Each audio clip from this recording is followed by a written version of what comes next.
Albert ஐன்ஸ்டைனை பற்றி அறியாதவர்கள் இருக்க முடியாது. அவர் கணித திறமைகள் கொண்ட ஒரு கோட்பாட்டு இயற்பியல் அறிஞர் ஆவார். ஆனால் இவரது இளமை காலத்தை குறித்து நான் வாசிக்கும் பொழுது இவரால் வேகமாக கற்க முடியாது என்பதை அறியலாம்.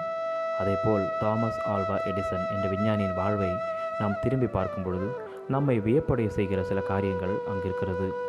இவருக்கு காதின் கேட்கும் திறன் சிறு வயது முதலே மிகவும் குறைவாக இருந்தது.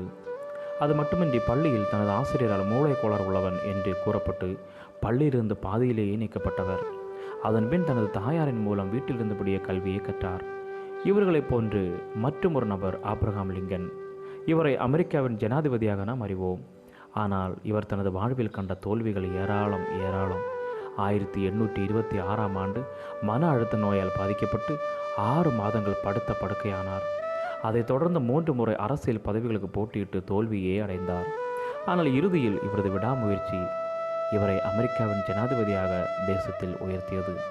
பிரியமானவர்களே, சாதித்தவர்களின் பட்டியலை பார்த்தால் தோற்றுப்போன பின்பே சாதித்தவர்கள் அநேகர். இயேசு கிறிஸ்து எல்லாருக்குமே ஒரு தாளந்துகளை தந்திருக்கிறார்.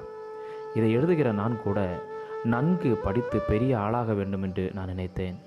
ஆனால் ஆண்டவருடைய திட்டமோ வேறு விதமாக என்னை நடத்தியது. நாம் ஆண்டவரிடம் அழுத நாட்கள் உண்டு. ஆண்டவரோ அமைதியாக இருந்தார். பாடுகளின் வழியாக நடக்கும் பொழுது நான் ஆண்டவரிடம் கேள்வி கேட்பவனாக காணப்பட்டேன்.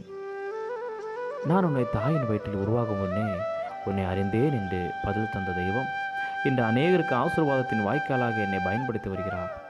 என்னை பயன்படுத்திய தேவன் உங்களையும் பயன்படுத்துவார். எனது தோல்வியின் நேரங்களில் துவண்டு விடாமல் தேவன் மேல் என்னுடைய பாரங்களை வைத்துவிட்டு அவர் தரும் பலனோடு கூட சூழ்நிலைகளை எதிர்த்து போராடும் பொழுது அவர் என்னுடைய வாழ்க்கையிலே பல வெற்றிகளை தந்து என்னை நடத்தினார். நிச்சயம் நம்முடைய வாழ்வில் தேவனின் நினைவுகளை அது நிறைவேற்றும். ஆண்டவர் நமக்காக வைத்துள்ள ஓட்டத்தில் பொறுமையோடு ஓடி அவர் சித்தத்தை நிறைவேற்றி தேவ ஆசீர்வாதம் பெறுவோம். அதற்கு தேவனுக்கு கிருபை செய்வாராக. ஆமேன். God bless you all.